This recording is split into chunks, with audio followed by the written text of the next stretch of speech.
We have watched an experiment going on in Europe now for the last several decades of advanced societies that are effectively secular. I think the results are very troubling. In this episode, I sit down with political scientist Charles Murray, who is perhaps most well known for his watershed works, Coming Apart and The Bell Curve. His latest book is titled Taking Religion Seriously. It's not good enough to say the universe exists. You've got to ask how it came into being, and that pushed me toward thinking about a creator. Why is there something rather than nothing? He shares his journey from a secular perspective to a deeper understanding of religion and faith and why it matters.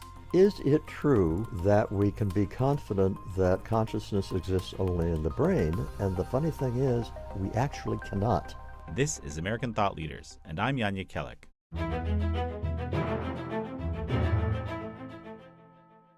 Charles Murray, such a pleasure to have you on American Thought Leaders. My great pleasure.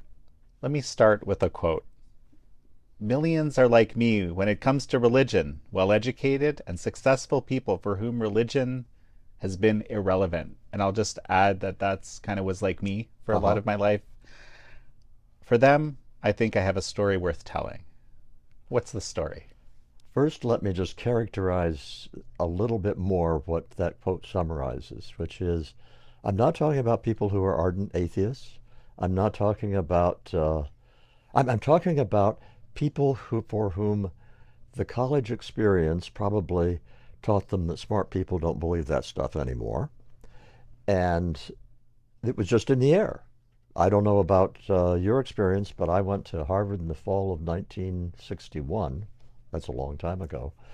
And when I went there, it isn't that I took courses on religion or that I had professors haranguing me. It just was the zeitgeist. Smart people don't believe that stuff anymore. And so religion just simply wasn't of any particular interest for the next 25 years for me. And the story is, well, it's actually pretty interesting, I have to, if I can say so myself.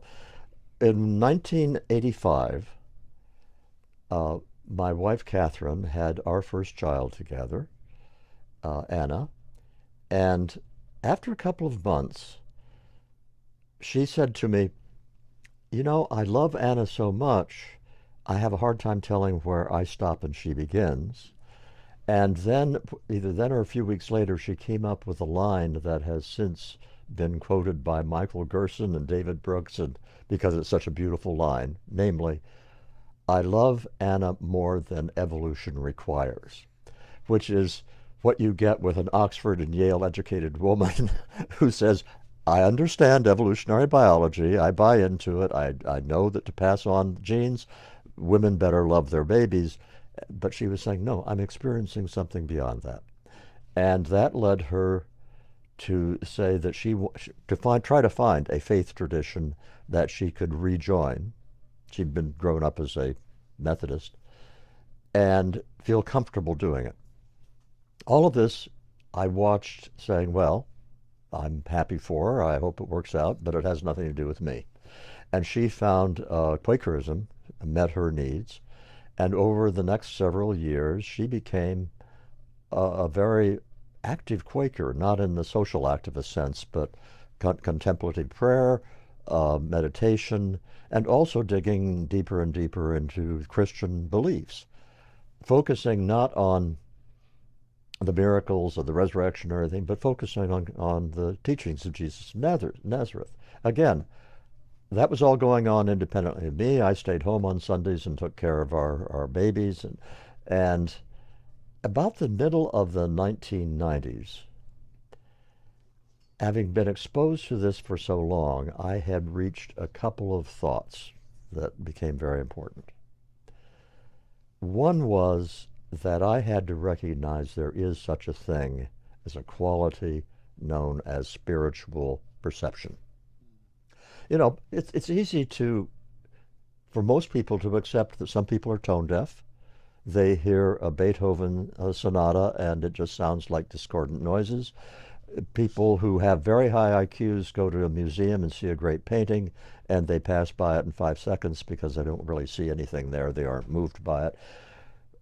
people like us understand that, but when it comes to spiritual perception, I think a lot of us tend to assume, oh, they're kidding themselves.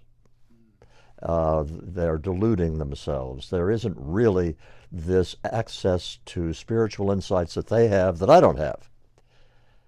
I didn't have that option because, as I've suggested, my wife has an extraordinary intellect. She is entirely self-possessed and does not delude herself about anything.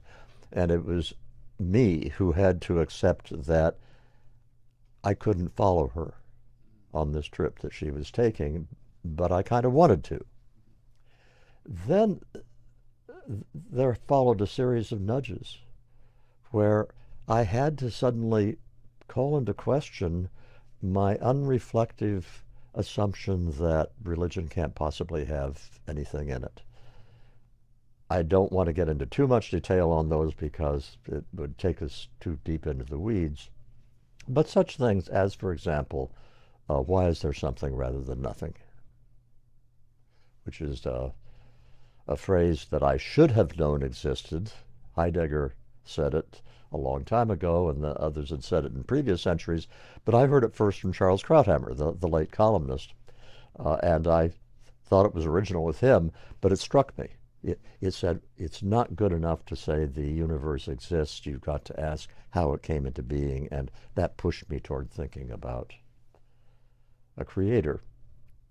Not very far toward it, but a little bit toward it. And then in 2000, I guess the early 2000s, I read a slim book called Six Numbers, just Six Numbers, by Martin Rees, who is Astronomer Royal for the British Royal Society. And he's not a religious man, but in the book he describes the anthropic principle, which some people watching us know that, and others have never heard it before. So real quickly, the anthropic principle is a set of findings in physics, not really in dispute among physicists, which says that in the moments of the Big Bang, in the first fractions of seconds of the Big Bang, a whole variety of parameters that were not determined by theory had to have certain settings, as it were, in order for the universe to exist, in order for there to be galaxies and stars and planets.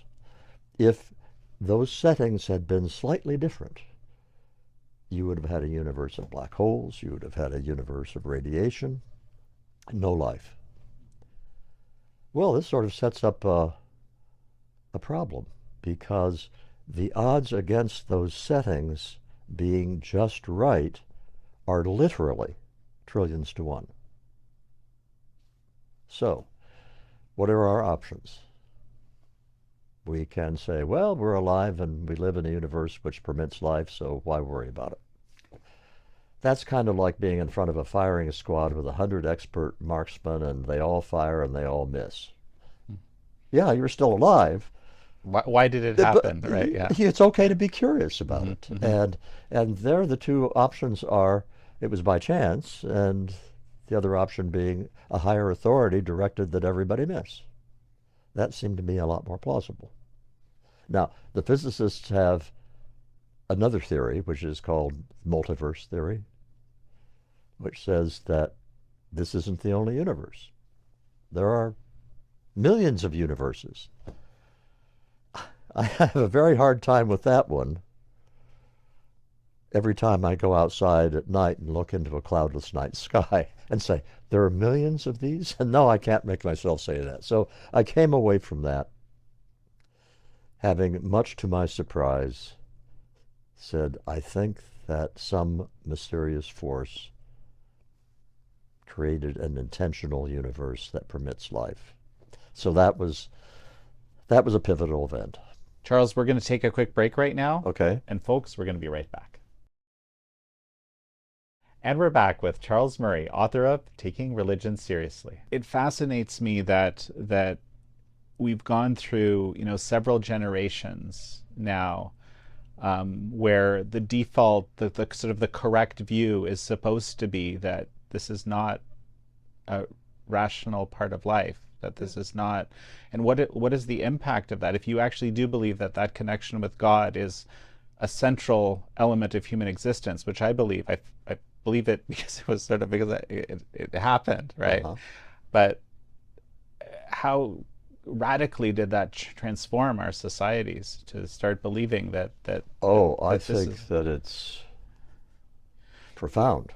I don't want to get political about this, because taking religion seriously, the book is, I rigorously did not make the case for religion in general, or Christianity in particular, as being socially expedient and useful. The book is about me trying to come to my own beliefs about the truth value of religion. But the question you have raised is, I'll just say very briefly, we have watched an experiment going on in Europe now for the last several decades of advanced societies that are effectively secular. Europe and Canada, I'll just mention. Yes, and Canada. Yeah. In human history, there has never been an advanced society that was secular the way that Europe is now. And I will antagonize some viewers, maybe get supported by others, when I say I think the results are very troubling. There are all sorts of secular humanists who live lives that are as virtuous as any Christians or Jews, but I think that secular humanism has a real problem in that it has no bedrock, it has no bottom. And it's very easy to get on slippery slopes when there is not a bedrock underneath it, as I believe there is for the great religious traditions. And I think the effects of that slippery slope are visible now. Well, I'll just take one example. As we look at a policy that I initially supported, physician-assisted suicide, because it seemed to make sense to me. And it still makes sense to me, except that we have seen that slippery slope produce some very disturbing results. And I would say that similar policies related to crime and a variety of other institutions suggest that secular societies do not have a lot of staying power. I am not optimistic about the long-term prospects for Europe, and increasingly not for the United States, except, Jan, the evidence of, guess what? A whole lot of American intellectuals seem to suddenly have found religion. I mean, in some cases, they are people who have long-standing commitments to it, like Ross Douthat and David Brooks and others.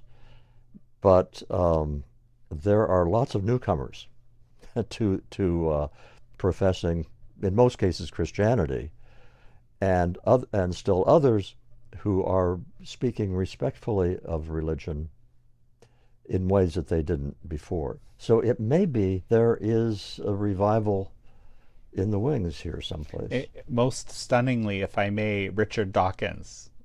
Yes, he even said something very recently about the cultural value of Christianity, correct. I think. And he said, it was something, again, paraphrasing, that, you know, if you don't, I mean, it was kind of a grudging, I read it as a kind of a grudging thing, that if you don't have it, something worse can come in its place, or something like that. People can pick up this book with no fears that I'm going to try to tell them, do what I did, because it's the blueprint for how you can change your life through religion. No.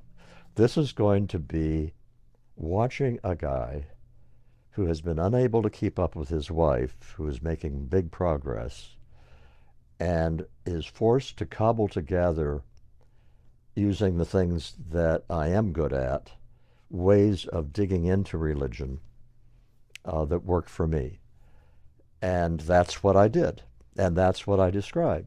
And I will add to that my dear wife, my soulmate, watches me do this affectionately but rolling her eyes because she is engaged in the stuff of Christianity at a very deep level, spiritually. And from her perspective, I am being the social scientist, zeroing in, trying to find data, trying to find ways of systematically working through these problems. And this is, from her perspective, a very roundabout way of doing it. And it is. But I compare it to me and my ability in math. I'm a quantitative social scientist, and I know how all the statistical procedures work. And to that extent, obviously, I'm not terrible at math. But I'm nowhere close to the ability of mathematicians who can look at the equations and understand what's going on. That calls on skills I do not have. And so I have workarounds there that I use concrete examples to make sure I understand what's going on in the innards of the math. And similarly, in this case, I know that I do not have this access to spiritual insights that my wife has. And so how is it that I can nonetheless, in some ways, drill down and at least get a simulacrum of those insights for myself? It has to be personal, because the evolution itself has been so idiosyncratic. There is a materialist view of consciousness that I just bought into lock, stock, and barrel because, again, it was in the air. Consciousness exists exclusively in the brain, and the brain stops and consciousness stops. And since consciousness stops when the brain stops, therefore there's no afterlife, and all the major religions are wrong on this very fundamental question. Well, is it true that we can be confident that consciousness exists only in the brain? And the funny thing is, we actually cannot. Two examples: near-death experiences, which I'm sure most people have heard of. I just want to assure people that the evidence on near-death experiences did not consist of a few New Age aging hippies. It's thousands of cases, very seriously documented by very serious scientists who are looking at this sort of thing with really hard to explain away evidence of people having acquired knowledge when their hearts were stopped and their respiration was gone and their brain waves were quiet, and they nonetheless were, when they woke up, they remembered conversations and events in the operating room or the emergency room or the scene of the accident that they should have no way of knowing. And another phenomenon, which is called terminal lucidity, where people after years of severe dementia, after years of not recognizing their spouse or children, in a day or two before their death, are suddenly back. Their personalities are back. Their memories are back. What's that all about? If you have a brain that everything that neuroscience knows is documented to be dysfunctional and incapable of organized thoughts, where are those brief periods of terminal lucidity coming from? So does this rise to the level of immediately concluding that we all have immortal souls? No, it doesn't. Should it make you say science is facing the same kind of anomalies in 2025 that it faced in 1887 with the Michelson-Morley experiment, when that experiment proved that the speed of light doesn't behave the way that Newton's laws said it should? And it took another 18 years for Albert Einstein to explain it. If you are a confident materialist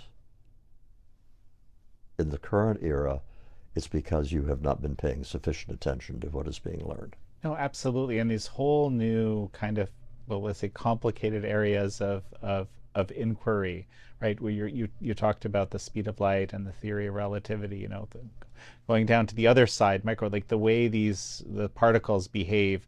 None of it, it strains credulity when you hear about what's actually happening, what's being described, right? Yeah. I sort of characterize this as a major shift in the relationship between science and religion, so that there was a period from about 1500 to 1900 when science systematically explained a lot of things that had formerly been attributed to a god.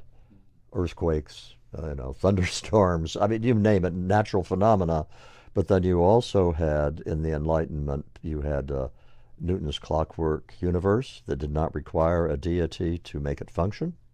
You had then subsequently Darwinian evolution and Freudian psychology, and then Einsteinian relativity, all of which, and not to mention geological discoveries that, the Earth is not 5,700 years old. And so in each of these cases, you had criticisms of religion as basically being God of the gaps. So God continued to exist only for those things that science could not yet explain, but science was going to be able to explain the rest of them later. And it sure looked that way up through the 19th century.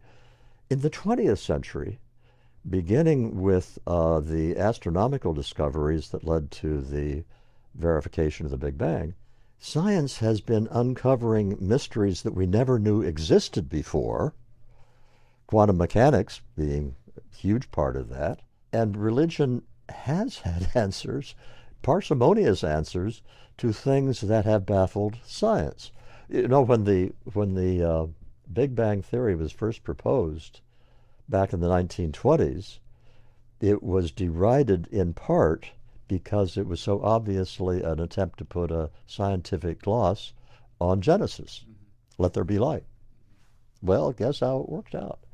And similarly with other aspects that I just mentioned about consciousness, it is true that since the Enlightenment, intellectuals all over the world have bought into the materialist explanation of consciousness, so that I never really considered that there was an alternative. Well, actually, Charles, yes, there was. Up until the 17th century, everybody thought otherwise. Everybody thought that humans had souls. And I'm saying, gee, it just may turn out that that's true too. When I've talked to people like me, for whom religion is not important, what I want to say to them is, don't be afraid to start looking into this stuff. It's fascinating from a purely intellectual standpoint. Well, Charles Murray, it's such a pleasure to have had you on. I've enjoyed the conversation a great deal. Thank you all for joining Charles Murray and me on this episode of American Thought Leaders. I'm your host, Jan Jekielek.